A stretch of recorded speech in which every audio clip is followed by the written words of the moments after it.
आपकी last 5 trades का सच बता देगा कि आप ट्रेडर हैं या गैम्बलर, क्योंकि मार्केट में पैसा सिर्फ नॉलेज से नहीं बल्कि डिसिप्लिन और प्रोसेस से बनता है। तो आज मैं आपसे एक सिंपल लेकिन अनकंफर्टेबल टेस्ट करवाना चाहती हूँ। अपनी लास्ट 5 ट्रेड्स को याद कीजिए और नोटिस करिए कि क्या आपने उन ट्रेड्स की एंट्री टाइम, स्टॉप लॉस और रिस्क पहले से डिसाइड किया था, या बस ये सोचकर ट्रेड ले लिया था कि शायद ये स्टॉक ऊपर चला जाएगा। क्योंकि ट्रेडिंग और गैम्बलिंग के बीच का असली फर्क प्रॉफिट या लॉस नहीं बल्कि प्रोसेस होता है। और इसीलिए एक सक्सेसफुल ट्रेडर का सबसे बड़ा वेपन कोई इंडिकेटर, सीक्रेट स्ट्रैटेजी या स्टॉक टिप नहीं होता, बल्कि एक सॉलिड ट्रेडिंग प्लान होता है। लेकिन यहाँ ज्यादातर लोग गलती करते हैं। वो ट्रेडिंग प्लान को सिर्फ स्टॉक्स की लिस्ट या कुछ इंडिकेटर समझ लेते हैं, बट बिना क्लियर रूल्स के लिया गया ट्रेड प्लानिंग नहीं, सिर्फ होप होता है। तो अब सवाल आता है कि एक रियल ट्रेडिंग प्लान आखिर दिखता कैसा है। एक ऐसा प्लान जो आपको इमोशन से बचाए और ट्रेड में डिसिप्लिन मेंटेन करने में मदद करे। तो उसके 5 पिलर्स होते हैं। सबसे पहला है एंट्री रूल। तो ट्रेड तब नहीं लेना जब आपको स्टॉक पसंद आ जाए, ट्रेड तब लेना है जब आपकी प्री डिफाइंड कंडीशंस कंप्लीट हो जाए। फॉर एग्जांपल, कोई स्टॉक 200 डे मूविंग एवरेज के ऊपर क्लोज करता है और ब्रेकआउट के साथ वॉल्यूम दिखाता है, वही आपका एंट्री सिग्नल हो सकता है। दूसरा है स्टॉप लॉस।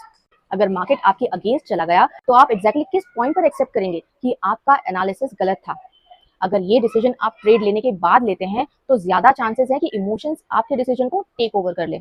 मान लीजिए आपने 500 रुपीज पर स्टॉक खरीदा और रीसेंट स्विंग लो 485 है, तो स्टॉप लॉस पहले से डिफाइन होना चाहिए, बाद में नहीं।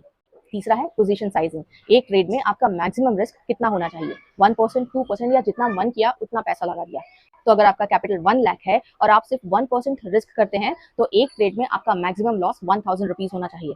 पोजीशन साइज हमेशा रिस्क के हिसाब से डिसाइड होती है, कॉन्फिडेंस या इमोशन के हिसाब से नहीं। चौथा है एग्जिट रूल। आप प्रॉफिट बुक कब करेंगे? टारगेट क्या होगा? क्या आप प्रॉफिट आने पर ट्रेड को और चलने देंगे या प्रॉफिट बुक कर लेंगे? मान लीजिए आपका रिस्क 10 रुपीज का है, तो कम से कम 20 रुपीज का टारगेट रखना एक डिसिप्लिन 1:2 रिस्क रिवॉर्ड अप्रोच हो सकता है। और पांचवा है रिव्यू प्रोसेस। मान लीजिए एक ट्रेड लॉस में गया, तो क्या आप बस अगले ट्रेड पर चले जाएंगे या उससे कुछ सीखेंगे भी?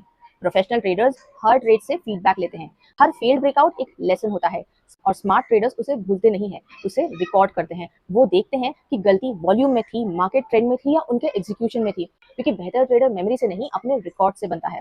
तो ये 5 चीजें मिलकर एक कंप्लीट ट्रेडिंग प्लान बनाती है। और अगर इनमें से एक भी चीज मिसिंग है तो हो सकता है आप ट्रेड कर रहे हो लेकिन आपका डिसीजन अभी भी गेस वर्क पर चल रहा हो। क्योंकि कभी कभी एक लकी प्रॉफिट सबसे बड़ा ट्रैप हो सकता है। वो हमें ये बिलीव करा देता है कि बिना प्लान के भी ट्रेडिंग चल सकती है, लेकिन मार्केट लक को नहीं, डिसिप्लिन को रिवॉर्ड करता है। असली फर्क ये है कि गैम्बलर गेस करता है जबकि ट्रेडर प्लान फॉलो करता है। इसलिए अगली बार ट्रेड लेने से पहले स्टॉक नहीं, अपना प्लान देखो। यही हैबिट आपको गैम्बलर से ट्रेडर बनाती है। और अगर आपको ऐसे प्रैक्टिकल ट्रेडिंग फ्रेमवर्क और साइकोलॉजी बेस्ड लेसन पसंद है तो चैनल को सब्सक्राइब जरूर करिए।